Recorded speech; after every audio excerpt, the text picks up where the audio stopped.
introduce Camille Lecompte with a talk entitled Reconstructing an Elusive History, the Textual Evidence from the Late Uruk and Early Dynastic 1 to 2 periods as a source for the history of early Mesopotamia. Camille, the floor is yours. Please share your PowerPoint.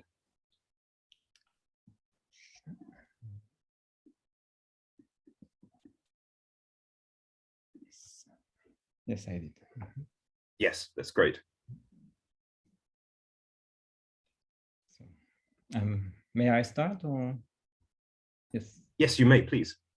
Thanks. Yes. So I would like to thank, first of all, Alexander and Armando for their kind invitation. It's a really great pleasure to meet them again online, since in our modern period now we have to get used to this modern meeting online. Today, I will try to show you some aspects of the early documentation from southern Mesopotamia, and to show how archaeologists or historians can make use of administrative texts, which in fact are very laconic or terse, in order to reconstruct history in a broader sense, as much, of course, as it is possible. During this presentation, I will show, of course, some elements which are very familiar to most of you, I think, archaeologists, but for a broader audience, I will remind some very elementary facts. So first, let me introduce the chronology of my topic of today. I will deal with basically tablets which were written between what we call the Uruk IV period and the early Dynastic 1-2 period. So just some basic reminder, the Uruk IV period is a part of the Uruk period in general. It designates, in fact, the end of the period. The Uruk period, as you all know, experienced huge changes in Middle East since its time of high urbanization and the time also of what we call the Uruk expansion, during which time Sumerian cities developed some colonies abroad. Here is the general reminder of this Uruk expansion, which took place during the 4th millennium. During the Uruk period, as is well known, writing was invented, first through numerical and very basic tablets. And then at the end of the Uruk period, during the phase which is called Uruk IV period, according to the stratigraphy of Uruk, during the Uruk IV period, more tablets were written, and we see the first archives, which are bigger development of writing. However, we should also keep in mind that the Uruk IV period, during which time the writing was developed, is also the end of the Uruk expansion, since this big network, which I show you on the map, just collapsed. Following the Uruk IV period is the Jemdet Nasser period, where around here I took dates which are in general admitted, although there are still debates. So for the Uruk period, 4,200, 3,300, sorry, and namely the Uruk IV period, 3,500, 3,300 BC. So after the Uruk IV period is the Jemdet Nasser period, which is also called the Uruk III period, but in fact it's not really Uruk, it's Uruk III layer in the stratigraphy from Uruk. So during the Jemdet Nasser period, which is between 3,300 and 2,900 BC, Mesopotamia experienced the same changes with a constant growth of urbanization. And as to writing is also undergoes a high development, since the archives from the Jemdet Nasser period show higher development or more sophistication in the use of writing. For the late Uruk period and the Jemdet Nasser period, I just also want to remind that archaeologists have high difficulties to decipher the tablets, since we are not really sure of the language which was in use. This is a huge debate which I will not deal with today, but there are doubts about the fact that there is Sumerian written in them. Although many archaeologists claim that they are Sumerian, as Englund had really well shown, there are in fact a few Sumerian terms. Following the Jemdet Nasser period starts what is called the early dynastic period. And I will here focus more specifically on the beginning of this early dynastic period, so between 2,900 and 2,650. Just as a reminder, early dynastic refers to the fact that the Mesopotamian cities are organized in the classical way as city-states, at the head of which are kings or Lugal or Ensi or whatever. So this is the time of the so-called Sumerian city-state. During the early Dynastic 1-2 period, the tablets are this time written in clearly in Sumerian. This is again a map, just a reminder about the situation in the Middle East during the third millennium, namely during the time of the city-state, Sumerian city-state. So today I will try to deal with a topic which is consistent with the series which has been launched by Alexander and Armando. I will try to show that in order to understand better the early documentation from southern Mesopotamia, we have to combine archaeological, historical, and philological data. This is something which is well known, and which is also applied for other periods. But due to the fact that the tablets which we are dealing with are extremely ambiguous and hard to understand, this methodology has to be applied, I would say, systematically for those periods. There is also, I will also try an attempt during this presentation. I would like to show or try to see to what extent the Mesopotamian documentation, the written documentation, can highlight the history of southern Mesopotamia. What I mean with history in this case is the history in a broader sense. I mean the relationships between the cities, the main organization of the city and the states. As archaeologists know it well, in general, the administrative documentation which we have at hand document or is a better evidence for local procedures. In general, what we know what is evidenced through the cuneiform documentation and through the archives are in fact some small offices and local procedures. So I will try to see to what extent the clay tablets which were written between the late Uruk and the early Dynastic 1-2 period can highlight the history of Mesopotamia as far as it can be. As is also well known for this period, the historical events are generally ill-documented since we have no royal inscription and no true chronicle, which like those which are written in later periods. Also, we are in general not very well informed about the general features of the organization of the Mesopotamian cities. As we will see, even the head of a city like Uruk is not really well known. We still do not know if there is a king called En or something else. So this will be an attempt which I will do today through the study of documentation, which you will see is in general extremely laconic and does not provide with much information. So during this presentation, I will also focus mostly on the Jemdet Nasser period. The Uruk IV period and the early Dynastic 1-2 period will be like the introduction and the epilogue of the process I want to show. So let's start with the Uruk IV period. The Uruk IV period, as I just said, experienced some huge changes in Mesopotamia, namely urbanization and the growth of Uruk. The city of Uruk became a huge city, and its center became also a monumental center. Namely, the two sectors are well known or were well excavated by the German teams at the beginning of the 20th century, the Erner Sector and the Anu-Ziggurat sectors. Here, I showed you a map, a general plan of the Erner Sector, which is a bit complicated since it combines different layers. But here you see mostly the layers from the Uruk IV period.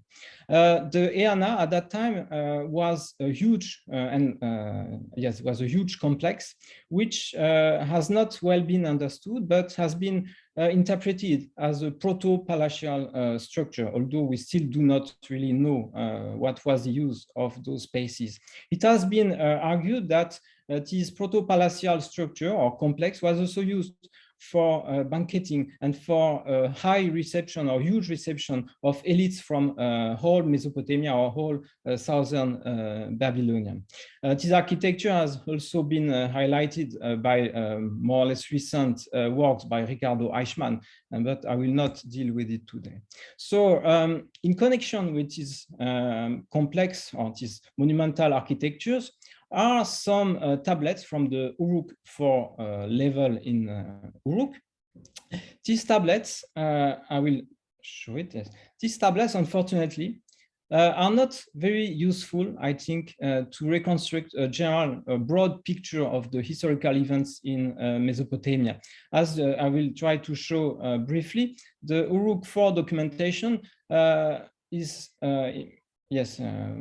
puts us in front of two difficulties. First, we don't understand very well this documentation. There are many signs which we cannot decipher, many sentences which we don't understand. And second, this documentation seems to come from a local office, which is only dealing with small procedures or local procedures, which are maybe connected with the receptions which I just described about the Ayana complex, but we cannot be sure of it. So I will just show some examples and try to see if there is anything which could help us to better understand the historical events of Mesopotamia during the Uruk IV period. Here is one example of these Uruk IV tablets, which deal with several commodities. For instance, so you have 20 sheep, 20 shita, which is probably a type of container or piece of meat or something similar. There are then a variant of the sign shita, which is this time identified clearly as a cut of meat. This was made by Johnson. And then we have different commodities like fat, dairy fat containers, other cuts of meat, and so on. We have also on the second column some cereal products. What is for us useful when we try as a historian to reconstruct what is behind this tablet is that we have two mentions at the end of the tablet. One is Enche. Of course, we don't really know what it is. It could be a personal name, it could be an administrative clause, it could be a designation of the quality of the commodities. And then we have a name, which is here, Geshtu. Geshtu can be identified as an office or maybe an administrator at the head of an office. So here is an example of this type of transaction, which, as you see, is extremely local, accurate, and does not provide any information as to the historical background. Other tablets provide information about similar stuff or about other stuff which are connected with, of course, the needs of central institution. We have, for instance, an archive which deal with slaves or dependent personnel. For instance, this tablet, so I will not really describe it, but as you can see, it refers to some personal dependents, female or male, children or adults, which again are managed by an office, which seems connected with the other by writing, since it is the Geshtu Kisal. This is probably, yes, the name of the office or of the administrator. We will see him, meet him again soon.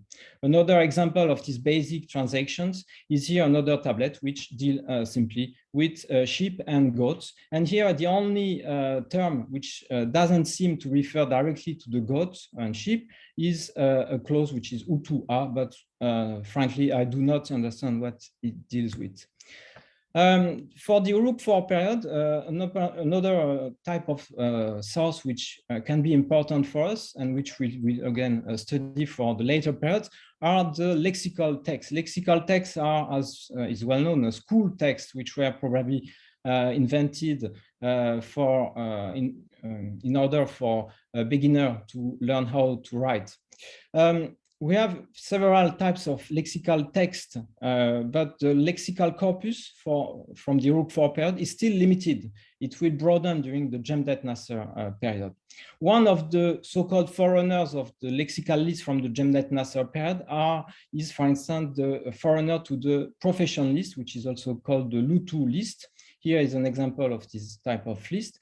And this list, it's not, of course, random, contains precisely one of the offices which we just met, Geshtu Kisal, which was managing some personnel.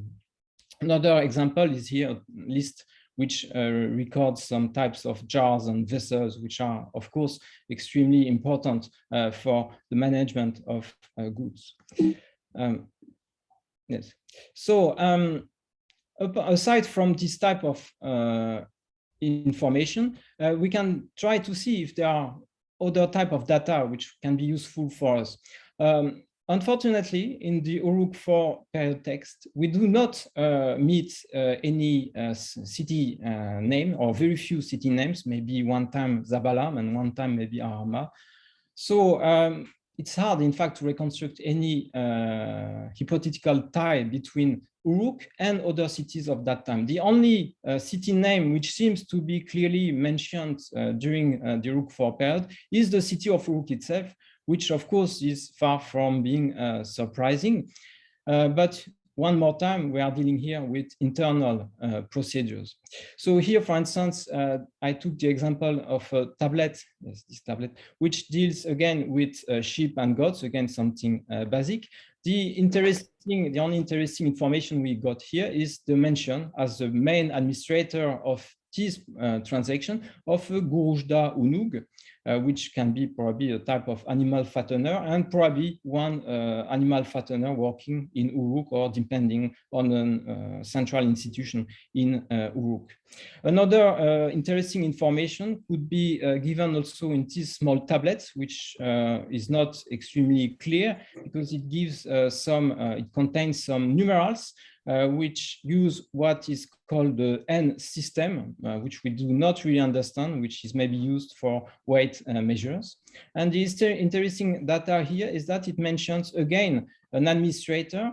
And probably here we are dealing with one of the high-ranking administrators from Uruk, since it is probably a Sangha Unug, Sangha from Uruk, if both signs have to be combined. So here we have, with this type, with the mention of Uruk, we can see sometimes a sketch of the intern hierarchy of the city or of the states in Uruk. Unfortunately, information are extremely rare in the Uruk IV period. So,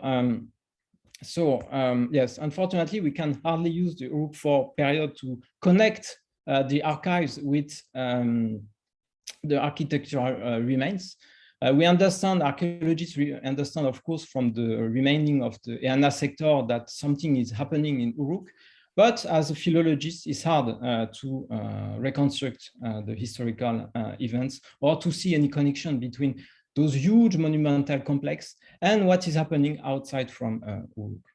So I will now deal, and it will be in fact my main topic, with the next period, the Jemdet Nasser period, which runs from 3300 to 2900 BC. The Jemdet Nasser period was called, of course, according to the archaeological site of Jemdet Nasser. However, the main town in southern Mesopotamia is still Uruk. During the Jemdet Nasser, some trends from the late Uruk period are still in course. For instance, the city of Uruk still undergoes some huge changes and big growth. One of the main sectors which was studied for the Jemdet Nasser period is again the sector called the Ayana sector, which here I reproduced according to a plan by Lausanne, or Heinrich, sorry, by Heinrich. This Erner Sector has underwent some huge changes between the late Uruk IV period and the Jemdet Nasser period. The architectural remains are now different. In general, it is admitted that the Ayana as a monumental religious center really arose during the Jemdet Nasser period, although of course the details are still unknown. So there are also some hypotheses according to which the temple of Inanna moved after the late Uruk period from the Anu sector to the Ayana sector, but still, this is still, of course, a matter of debate and of speculation. The architecture of the Ayana sector during the Jemdet Nasser period has been well studied, but is still a bit mysterious, or has still to be better reconstructed. And there are recently some ongoing studies which are achieved by PhD students in Nanterre, and which I think archaeologists are looking for to reading, since it will propose new sequences in the stratigraphy of this Ayana sector. Here, I will just mention that this type of new reconstruction, like those made by Hugo Nakaro, permit us to reconstruct a new pattern, since we have new phases, and these new phases correspond or match with a type of rising of the Erner Sector, in which we are not only dealing with religious center, with cult, but also with big halls of receptions where probably elites or high-ranking administrators were receiving food and making banquets. So this Ayana sector is featured by different architectural remains, but I don't have time to present them, and it's not my job here. But I just remind that the reception halls, of course, fit as a reconstruction in the archaeological point of view, since some elements like the Raumketten tract, which is here, contains kitchen, which fits with the hypothesis of big reception. And there are, of course, some hydraulic installations which were spotted by the archaeologists during their job. Here is another reconstruction which was recently proposed by Nissan in an article in a paper where he offers a good synthesis of Uruk during the Jemdet Nasser period. And one big difference is that he thinks that the Alte Terrace is still is in use during the Jemdet Nasser period. So as I said, Uruk undergoes still big growth during the Jemdet Nasser period, although according to Nissan, it seems that it's not possible to define the limit of this extension. What is extremely important for the Jemdet Nasser period is that this type of complex, which is documented in Uruk, exists also in other archaeological sites, and mainly, of course, in Jemdet Nasser, the site which gave the name to the period. In Jemdet Nasser, one main building was uncovered, but in fact, its reconstruction, which dates back to the 20s, is not satisfying and has also to be remade. Matthews had already, and Margot had already shown the limit of this reconstruction, but probably an important key feature is that the main building of Jemdet Nasser is also a complex in which receptions were carried out. Here's the site of Jemdet Nasser, which is much smaller, of course, than Uruk. There is, aside from the urbanization and the urban growth of Uruk, the Jemdet Nasser period also undergoes some changes in the settlement patterns, since there is still a growing of settlements, and notably of rural settlements. So the region of Uruk is extremely densely occupied during that time. So here I just show you a general map of southern Mesopotamia during the Jemdet Nasser period with the main cities, which we will see together very soon. In order to reconstruct the history of that period, so historians have at hand first the archaeological remains, which show, of course, big, huge growth of Uruk, and which show that Uruk played a paramount role during that period. And the second source of the reconstruction of the history, which is well known of archaeologists, is what is called the archaic city seals. These archaic city seals, in fact, are sealings or impress seals which were found notably on tablets from Jemdet Nasser, so again the same site, and another site of northern Babylonia, Uruk. These sealings contain the name of some cities. Here I took an example of a tablet from Uruk, where you have two names which are mentioned in the archaic city seals. In fact, there are more, but two can be easily read. We have here one city called Bubuna, which is probably to be read Elina, and another which is Ku-6-U-Turad, which is the ancient name of Uruk, which might be either Kuara or Urum. Steinkeller had proposed Urum, but I think it makes more sense to say that it's Kuara, but I will show that a bit later. The archaic city seals, as is well known, contains the name of some very famous and important cities, notably Ur, Lhasa, Kesh, Zabalam, which are also sites which we identify. There is also Kuara, which is the ancient name of Uruk.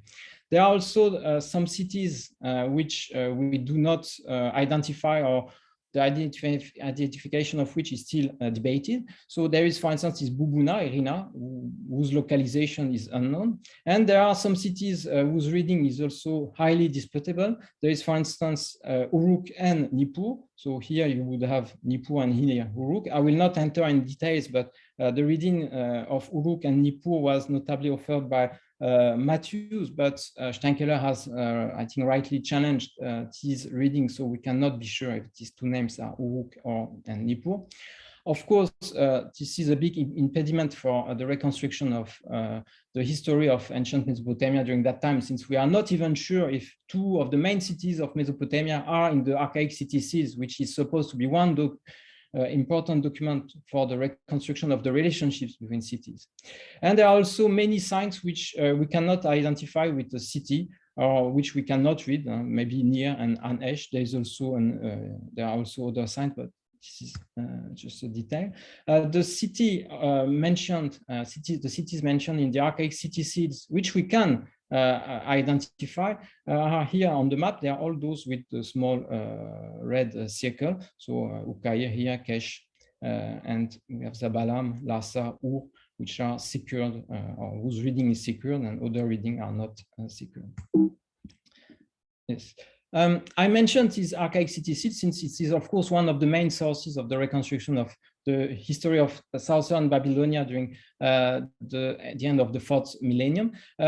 These archaic city seals have been interpreted in very diverse ways. In general, it is admitted that it could correspond to a supra-city institution, so a common organization, pan-Babylonian organization. We do not know the details about this organization, as I will soon show, and this is a fact which is well known to archaeologists. Some tablets which are sealed with the archaic city seal, some tablets from Jemnet Nasser and Ukair, refer to food offerings and cultic offerings for Inanna of Uruk.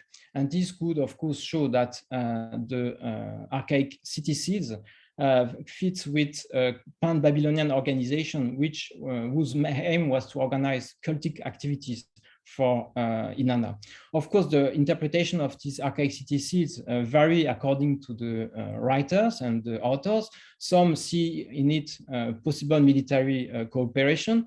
We can also refer to the famous Kiengir League, which was offered by Jacobsen, according to whom it would be a type of foreigner of systems which are known, for instance, during the Ur-III period. And more recently, some authors like Zeltz have proposed that the city seals reveal an organization of messengers, since, of course, all these big cities need to receive the messenger who give information.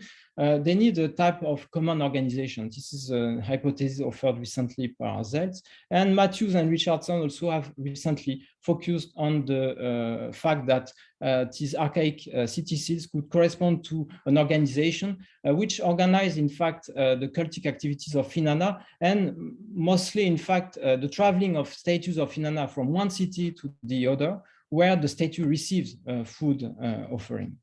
And this could, according to them, also be a type of solution found in Uruk during the late Uruk time in order to replace the former Uruk networks of the Rook Expansion, which collapsed, by a type of religious institution. So now I will try to show how we can use, or we can make use of the tablets, the clay tablets from the late Uruk time, or Jemnet Nasser time, in order to reconstruct history. I will just remind that most of the tablets we have at hand for the Jemnet Nasser period come from Uruk, since I think there are like 6,000 tablets and fragments which were uncovered in the Ayana Sector. The other sites have provided also with some amount of small archives. Of course, another archive which is famous comes from Jemnet Nasser, where 239 tablets were uncovered. There are also 42 tablets from Ukair.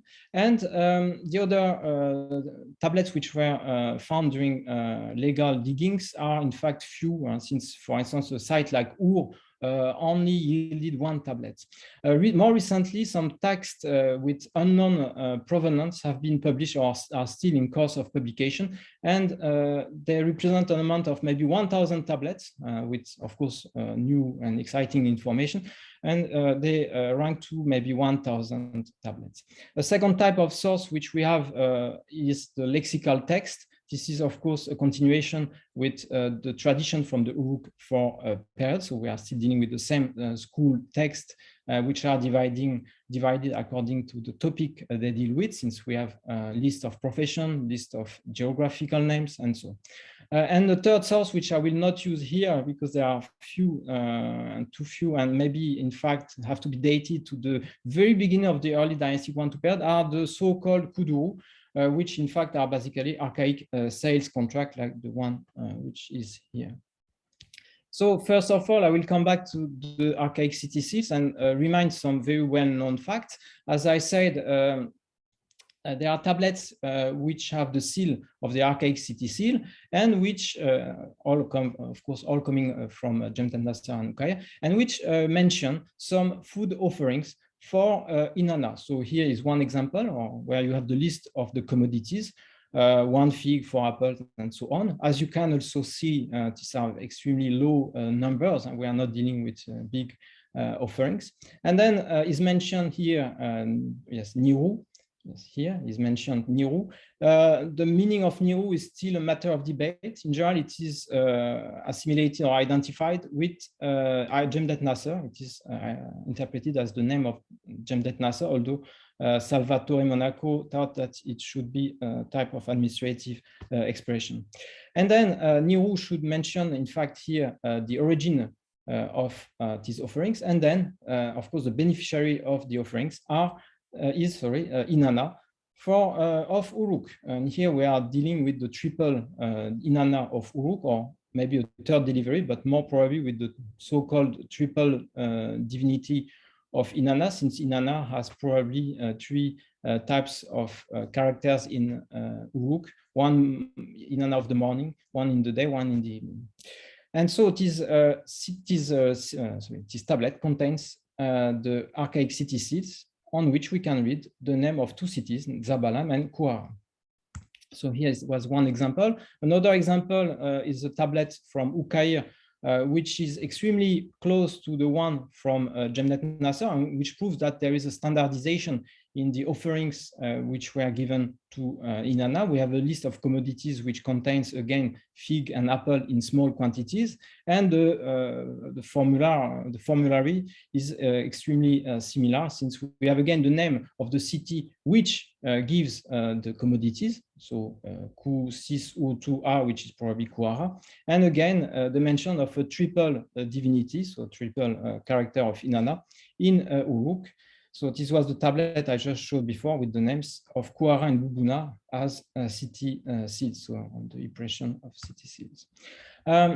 These type of offerings so are in general more mentioned in tablets which are impressed with the city archaic city seals.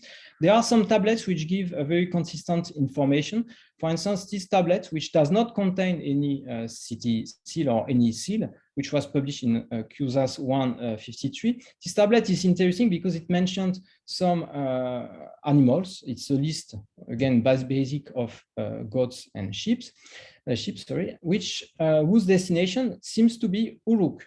So this tablet, QSAS 153, is of unknown provenance. It is generally admitted that it comes from Umma, although in fact, I think there is no proof that it comes from Umma, since there is no other archaic tablets which was uncovered in Umma.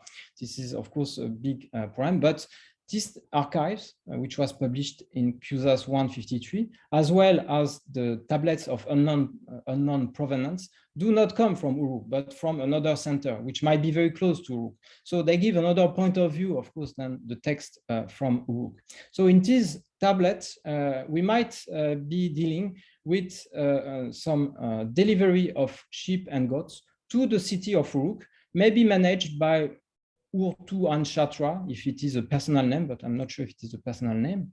So here there could be a witness of a type of tribute to the city of Uruk, although the interpretation stays, of course, remains extremely speculative. On the second column of the tablet, there's another delivery, which concerns this time another geographical name, which is called Ezen times Su. And this geographical name, Ezen times Su, can be identified as a geographical name since it is attested in a lexical list of cities. So there is no problem in the identification of both terms. I mean, Ezen times Su and Uruk are here can be easily and securely identified with city names.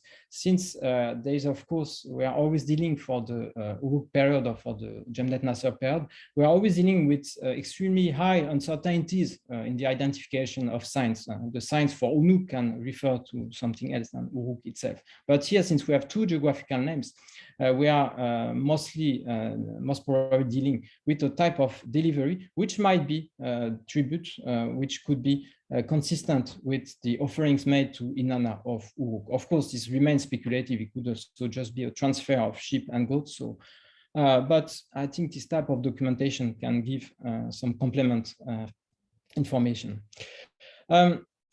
Another aspect which we can study in the Jemdet Nasser tablets from Uruk is the geographical scope of the tablets. If Uruk was at the center of an organization, a pan-Babylonian organization, and was playing a paramount role, we could expect to meet many geographical names in the archaic text from Uruk. Of course, we should admit also that the archives would come from an office which deal also with foreign affairs or with relationship with other cities. In fact, the archaic tablets from Uruk, dating back from the Jemdet Nasser period, have a very limited geographical scope, and this is a bit disappointing. In general, the geographical names which we can identify in the archaic text from Uruk are just names which are in the vicinity of Uruk. In general, these are probably just this is probably just the surroundings of Uruk. What we can identify, for instance, are the names of Ur and Larsa, although they occur only a few times. We are also dealing with some uncertainties in the reading of the geographical names. Here I took some examples. The name of Zabalam might be attested, but in a different way than the later orthography. Since in the archaic text, Zabalam is written Zabalam, it means, in fact, in the archaic code, Ab Mush tree. And then there is Abtu, which might be a phonetic complement, but could also be something else. We will study a bit more precisely the case of Zabalam in a few minutes. Another sign which could correspond to a city name is Shurupak, but for the archaic text of Uruk, the name Shurupak does not seem to fit with the city of Shurupak, since it is written in a different way. It's just written with 3 digits and the sign Ru, or the sign Kur and the sign Ru. So I'm not sure if it is really the city of Shurupak. And we have also other uncertainties like the sign Ub, which sometimes is interpreted as the city of Uma, but could correspond to another city. And another ambiguity is the sign which is transliterated in the Uruk code of the editors like Englund as Nanche, which could be read as well Nanche, the famous goddess, as well as Ningen, the city in the Lagash city-state. So, and another city whose name is probably to be challenged in the late Uruk text is Adab. Adab probably does not, what we transliterate as Adab probably is not Adab. So it means, in fact, our information is extremely limited. We are not even sure to identify some cities with which Uruk was supposed to have some relationships with which maybe Uruk dominated or controlled. We are not even sure of this identification. To help us identifying the cities, there are fortunately some good tools or evidence. There are, first of all, the geographical list or the list of geographical names. And the most important one is the archaic city list, which is here reproduced in a composite as a composite text. The archaic city list contains the name of more than 50 cities. We are not always sure if there are cities. Some of the names of this archaic city list are in fact probably simply shrines which were located either in Uruk or in the vicinity of Uruk. There are, however, some cities which are clearly written. So on the archaic, on the Jemdet Nasser manuscript of this list, we find, for instance, at the beginning, Ur, Nippur, Lhasa, and Uruk. In general, we can reconstruct according to later manuscripts, which were written during the third millennium, later tradition of the late third millennium, sorry, during the Pharaoh period, we can reconstruct also Kesh, Zabalam, and Eresh. We find so all those cities, I mean, these cities are in southern Babylonia with the exception of Kesh. There are other cities which can be located in the northern Babylonia. There is Kusis Uturad, which means, of course, Ukair, which I would read as Kuara. And there is another city which is written U for Urtu. And in the later manuscript, it's written Urtu times U4. And I would suggest that this is Urum. So I would, in fact, offer or challenge the readings offered by Steinkeller and say that we can invert his reading and say that Kusis Urturad is logically Kuara, since there is the sign Kusis, and U4 Urtu should be the city of Urum. So one of the problems we are dealing with this list is that, as I said, it does not only contain geographical names, but some terms which correspond to shrines or maybe to other realities which we cannot fully identify. It has been even challenged by Sommerfeld whether or not the archaic city list was only a list of geographical names or a list of vocabulary.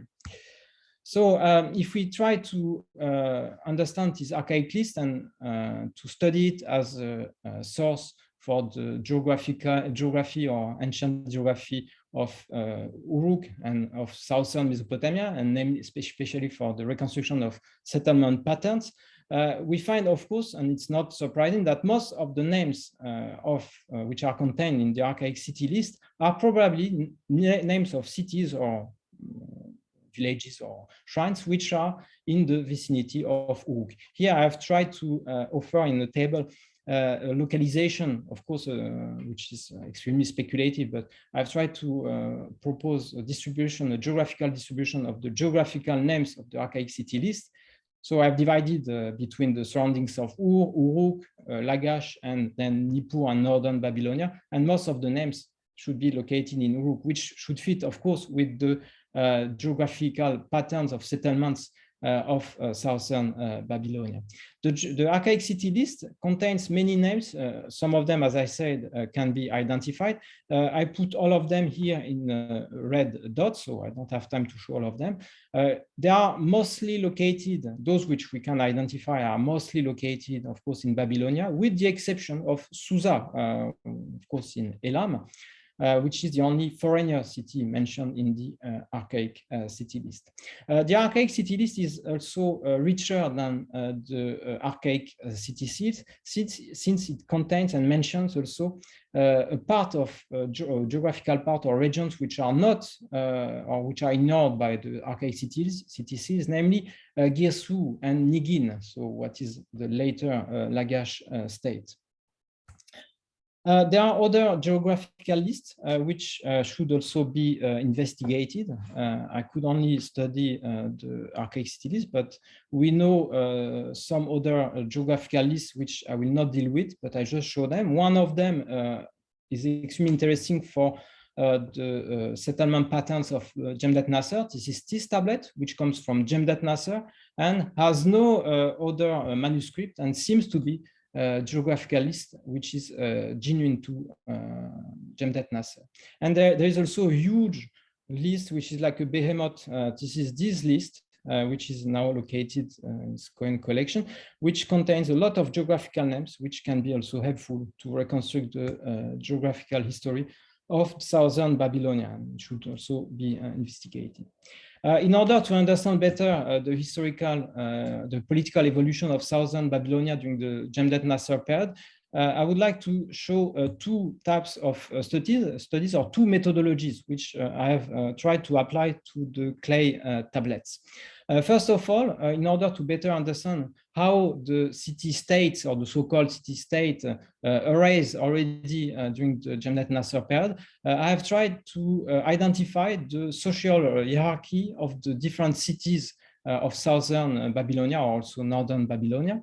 And I have mostly focused on the elite and the highest officials who are probably in charge of the city or managing the city. So what is, of course, what we would expect as governors or as kings. And another method which I will apply here is to study the mentions of the city names in the Uruk administrative archives in order to understand what type of relationships existed during the Jemdet Nasser period.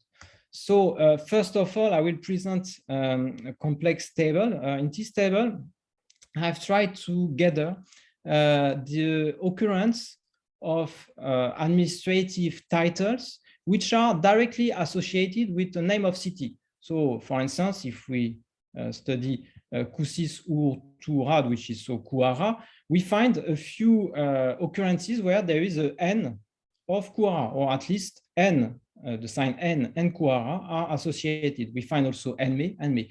So here I've tried to collect the attestation for a sample of cities. Of course, the table is a bit complex, but I excluded for the time being, I excluded Uruk. We will check Uruk a bit later. So I only focused on the other cities apart from Uruk. So one main feature which is visible from this table is that many cities, or many exaggerate, but some cities, or most of the cities which we can identify, seem to have at their head an administrator called N. So, for instance, this is the case in Ukair, so Quara, Jemdet Nasser, maybe, but we will come back to this case later, maybe in Nippur, also in Larsa, maybe in Zabalam, and so on. There are even in some what I call chapels, which are probably shrines outside from Uruk with a small settlement, which I propose to identify like that, such as Abju Assar. We can find also, in Assar, so we can find also the title N. Of course, there are some ambiguities. For instance, Assar could be also a divinity name, and Nanshe is not necessarily the name of Nigin, but it could also be the name of the goddess. So here we are always dealing, of course, with some ambiguities. But it is striking to see that there is a relative standardization in the hierarchy of the main cities of southern and northern Babylonia, where we find in general an N or a Sangha, or sometimes Me or Enme, and Me and Me being maybe the same. It's possible that Me is synonym or an abbreviation of Enme. So there is a relative standardization of the elite who are in charge of the cities in Mesopotamia, in Babylonia. Here I just show two examples of tablets from Ukair and Jemdet Nasser. Here, for instance, there is the name of the Sangha. Here is the Sangha, and here is the name of Jemdet Nasser, if it is really the name of Jemdet Nasser, Niru. So you have an association of Sangha and Niru. We can suppose that it is the Sangha of Niru. It's a bit funny because the Sangha of Niru has been also identified by Roger Matthews in the iconography of the archaic of the city, of the seals from Jemdet Nasser, which is a figure, which is man who probably carries a type of branch or plant. So now, if we try to draw some conclusion, of course, about this table, we still are in a matter which is extremely speculative. In fact, we can reconstruct two ways in the relationships between Uruk and the other cities. Since we always suppose that Uruk plays a paramount role in the organization witnessed by the archaic city seals, there are maybe two ways of reconstructing the relationship between Uruk and the other cities. One way would be to simply see that Uruk is a dominating city, a type of centralizing power, which a bit like in later times, like for instance in Ur III or Akkad time, is at the head of a network of cities where N administrators are settled. N administrators would be in this case extremely close to the later NC. NC being not, of course, mentioned in the Jemdet Nasser text. Of course, this is one way, but we can also suppose, and it is in general the scenario which is followed by most of the historians and archaeologists, we can also suppose that the league, which is witnessed by the archaic city seal, is a type of loosen or loose federation, in which, however, Uruk plays a more important role than the rest of the cities. And this reconstruction seems, of course, the most likely. However, I wanted just to show that no matter what results we have, they are still speculative, since we can reconstruct two ways of relationships between Uruk and the other cities. So a second method which I wanted to apply, but of course it starts to be late, second method which I wanted to apply is the study or the analysis of the mention of city names in the text from the Jemdet Nasser period.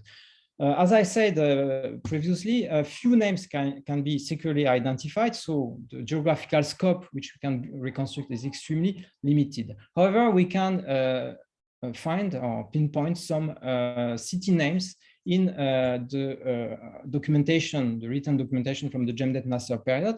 So here, for instance, I just show some attestations or occurrences of the city of Ur. So Ur is, of course, extremely close to Uruk. It is attested only in a few texts. So again, we will be on a very speculative ground. These few texts, they deal with different topics. There is, for instance, one text which deals with slaves, female women slaves. They are just mentioned as sal, which means, of course, woman slave. And they are associated, these women slave, with a geographical distribution. This text comes from Uruk. What is interesting with this text, so which has is mentioned, it's too long to read the reference of the publication. What is interesting is in this text that the list of the cities which probably have to deliver slaves is fitting again with the archaic city seal, since we find here, although the text is of course fragmentary, we find Ur here, we find also Larsa, and we find again the city which I showed before, which is called Bubuna, Bubuna 2. So here we have a text which seems to deal with slave women, which are probably transferred from those cities to Uruk and belong maybe to a type of, again, of, might be again a type of tribute. Ur also is mentioned in another text, unfortunately fragmentary again, in a text which seems to deal with dairy fat jars. Unfortunately, the quantity of jars associated with Ur is broken, so it doesn't really help us. But what is interesting is to see that the city of Ur in this text is involved in a type of network of possible shrines. We find here, in another case of the same tablet, we find the name Tur3A, Tur3 being not stable at that time, but probably a type of chapel or temple, and also a sign, Zatu 649, which has been identified also by Englut as a shrine. And we find then a city of Zabalam, which I already referred previously, which is here written, Zabalam, Ab Mushtri, and Ab, with Ab 2 maybe as a phonetical complement. So there is in this text, which is basically dealing with a type of commodity, dairy fat. What is however interesting is that we see Ur involved in a network of shrines which are connected to Uruk, since this text again comes from Uruk.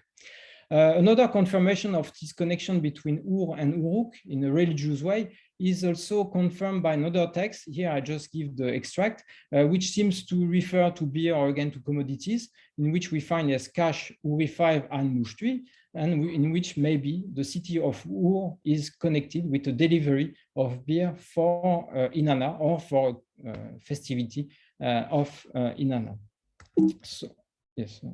So yes, I showed the few attestations of Ur. The same could apply to the city of Larsa, which is even closer to Uruk. There are few attestations of Larsa, but again, they seem to show some religious connection between Larsa and Uruk. Larsa was mentioned in the account of slaves, of women slaves, which has just shown before this text. And we find also a mention of a temple, which is called Itu Natu, a type of temple which is normally, or which is probably ascribed to Inanna. We find an association between Itu Natu and Ararma or Larsa, which could be either a proof that there is an Inanna temple in Larsa, or which could show that, again, Larsa has to deliver some commodities for a temple of Inanna. So we find again also one mention of the N of Ararma, which is Larsa. There is a text which mentions beers and milky products, and we find there mentioned a possible N of Larsa. So the sequence or the sign string is N ba Ararma, ba being here an administrative term, maybe for delivering or something, or for something else, we don't really know. An interesting mention of Ararma is in one of the tablets of unknown provenance, which was published as Casas 192. Here we find three possible titles of administrators of Ararma, may be connected to the divinity Utu, which is of course extremely logical, since Larsa is known, of course, for the cult of Utu. So we find these three terms, Apin, Ufor, Ararmatu, which eludes me a bit, but Apin occurs in early dynastic lexical list referring to cultic personnel. So I'm wondering if Apin, instead of being the Engard, so a farmer here, wouldn't be a type of title, but I cannot be sure, of course. And then we find this mention of Npap, Ufor, Ararma. So here, I don't think that the N refers to the N who is at the head of the city of Larsa, but more probably it's a type of priestess or cultic title connected with Ufor, so Utu. And lastly, we find, so it's still in the same text and on the same column, we find the mention of Sal Zi Ufor, which could be interpreted, I know that is speculative, but as the forerunner of a type of cultic title called Ziru, which is devoted to Utu. So we could read here Sal Zi as Ziru, with the name, of course, with the sign Z as phonetic indication, that is zero here. So this could be, again, a connection between, yes, here we could have a connection between Larsa and its cultic involvement in a network of cities, although this time the text does not come from Uruk. There are a few texts which Englund proposed to identify as coming from Larsa. There are extremely few in numbers. Unfortunately, by studying them, I couldn't really find a hierarchy, intern hierarchy, which would be obvious. But we just see that there is one name of administrator which is important therein. This is Pa Nam Turad, which in theory is associated with the management of herds. So yes, another city which I took as an example is Zabalam. Zabalam normally is more connected to Umar in later times. So as I said, it's written Mushtuab or Mushtuab Abtu. Zabalam is in general attested in texts which are referring to dairy fat. So again, these are basic administrative texts referring to a delivery of a type of product, so dairy fat. We find different attestation, which again seem to be connected with a network of cultic activities. So for instance, in this text, we have the mention of N Zabalam, so it might be the N of Zabalam, or it might be again also a cultic title, and we cannot be sure if it is an N in the sense of a governor, a king, or in the sense of priest, or maybe both, since there is the theory of the king priest, as we will soon see.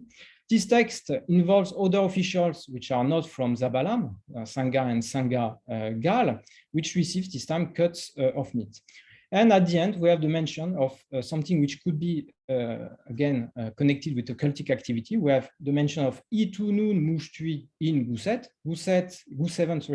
Guseven is here mention of consumption or ration or food which is distributed for a type of festivity. And Inun, which can be read Agrun or just Inun, is probably, again, a type of temple or cultic place, connected again to Mushtri, so Inanna. So here we are again dealing with the text of with a network related to cultic activities.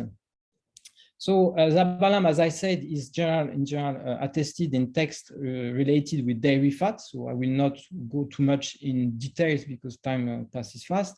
So I just showed here some example where Zabalam is connected with small numbers of or small amounts of dairy fat, since it's just 1/2 a jar.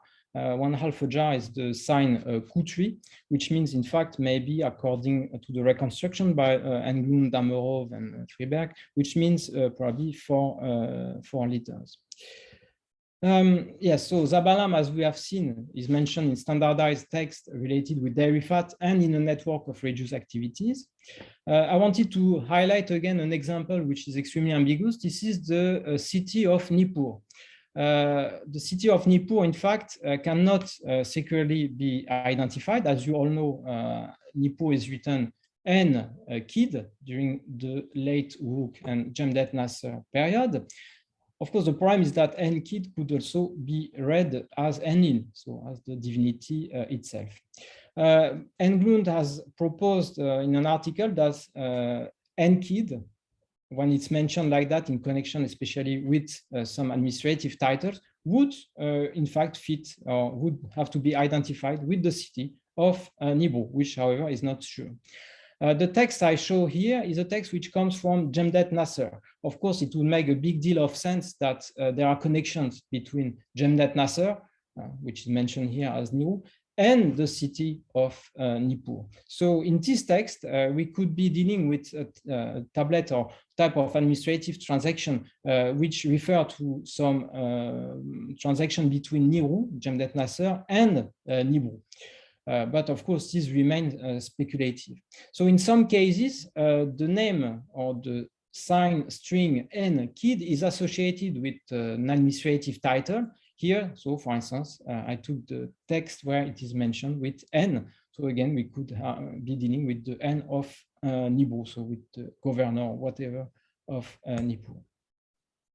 So now I would just like to show that when we turn toward Uruk, the evidence is much more scarce and much more ambiguous. We can hardly reconstruct the internal hierarchy of Uruk, and especially who is at the head of the state of Uruk. To help us, we can, of course, always rely on the lexical list. As I mentioned previously, there are lists of professions. Here is a composite version of the list called Lutu-A, which whose forerunner of the Uruk IV period are already presented. So some archaeologists had speculated that the first title, which is mentioned in the Lutu list, and which is called Namejda, would be the king, but it has been proven by several studies that it could not be the case, since Namejda is merely one administrator among them and belongs in fact to a network of people who receive either jars or textile, as well as Sangha and other titles which we find in a list of profession.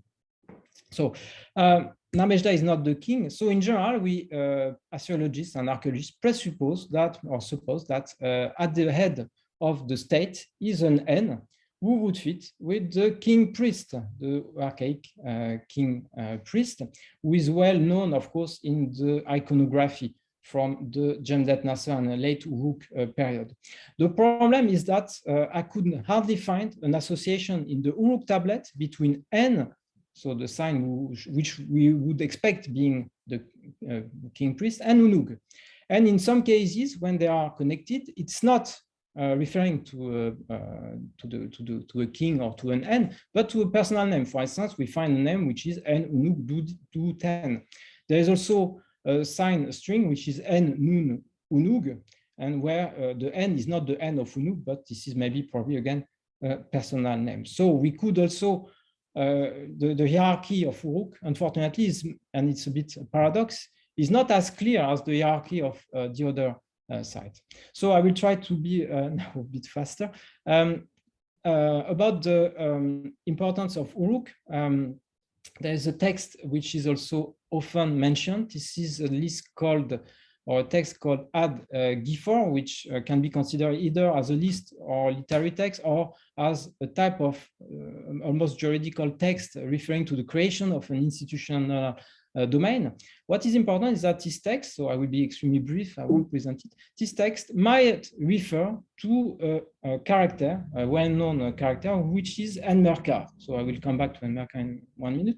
So in fact, there is a possibility that in the list called Ad Gifor, the king Enmerkara is mentioned. However, this reconstruction relies on the manuscript which are not dating back from the Jemdet Nasser period, but from later period. Here, I proposed, or I followed Miguel Civil in his synopsis, and we see, in fact, that the name of Enmerkara is only clearly attested in the manuscript from the Pharaoh period, which means 2500 BC, or in the Old Babylonian manuscript, but not in the Uruk manuscript. So this would be, of course, to challenge the identification is a pity, since Enmerkara is, of course, a high character of the historiographical tradition from southern Mesopotamia in later times.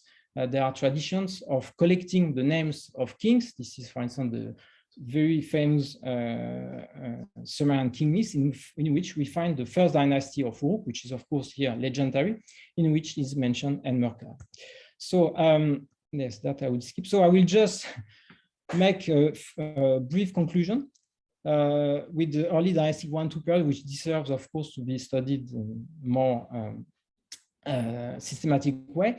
I wanted to finish with the early dynastic 1-2 period, just because this is a bit the end of the type of documents or the documentation which we have during the late Uruk period, namely that the type of extremely terse, laconic documentation is here at end. After the early dynastic 1-2 period, is the early dynastic 3 period, for which we have better documentation. For the ED 1-2 period, around 2700 BC, there are more sources in terms of diversity, since we have the first inscriptions, although there are extremely few. So in fact, I just wanted to remind here briefly that the ED 1-2 period is still in the continuation or in the continuity of some trends from the Jemdet Nasser period. The league, which is mentioned during the Jemdet Nasser, seems to exist in another form during the ED 1-2 period. In the site of Ur were found city seals, which are different from those from the Jemdet Nasser period.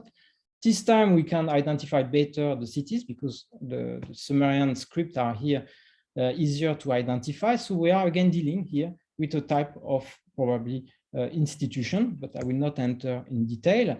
This institution is unfortunately, again, if we try to study it from the point of view of the clay tablets, or the basic administrative text, unfortunately, we are extremely limited, since only the corpus from Ur can be used here. It's a corpus of circa 400 tablets, in which we find sometimes some clues which are interesting and which seem to show that there is maybe, again, a system of repartition, of distribution of the administrative titles. Just to be brief, in the ED1 text from Ur, we do not find the mention of a Lugal of Ur. Instead, we have what is called an NC. At that time, it's NCX, but this is a detail. So it seems that the governor or the main institution of Ur was an NC. So we have no Lugal. Lugal might be attested in two texts, but not in connection with Ur. What is striking is that we have the same situation for the few cities which can be identified in the Ur text, cities which sometimes have disappeared in later times and which we do not know, we cannot identify, like Buma. Buma, or another is Dugin, or Eren 2 plus X, or Larsa. These four cities, which are in the surrounding vicinity of Ur, have all of them, an NC at their head and not a Lugal or whatever. So here we have a system which reminds somehow of the system which we just saw with the N of the the Jemdet Nasser period. We can, of course, hardly explain this situation, but there is maybe a possibility that, again, Uruk plays a paramount role, which would be proven by one tablet from Ur, in which are mentioned some groups of workers, a huge amount of workers, more than 180, which are sent to Uruk, so from Ur to Uruk, and which could again be a clue that Uruk was the dominating city. And so we could reconstruct. This was, in fact, alluded to me by Gianni Marchesi some years ago. We could also suppose that, in fact, the Lugal is located in Uruk, and that we have a network which is a bit different from the Jemdet Nasser period, with Uruk at the head of the city league. So I'm almost finished. I just said that I wanted just to remind also that this city league is, of course, also different in nature, since the early dynastic II period sees the rising of the city of Kish, which is something very well known, which is evidenced notably through inscriptions from that time, and also, again, later traditions. One important text being this plaque, the stele, the prisoner stele, in which we find the mention of a huge amount of prisoners, which are the result of conquest by Kish. So I just want to finish by submitting this reconstruction, in which we would have maybe it was not it didn't happen at the same time, but in which we could have during the early dynastic I-II period, two systems which are already reconstructed, in fact, by Steinkeller and Gelb, although it has been challenged by some scholars like Westenholz, in which we would have on one side the city league with at its head Uruk, and on the other side the kingdom of Kish. All those trends being, of course, a bit continuation and also breaks compared to the former period, the Jemdet Nasser period. So this was a bit the epilogue I wanted to show, and I thank you for your attention.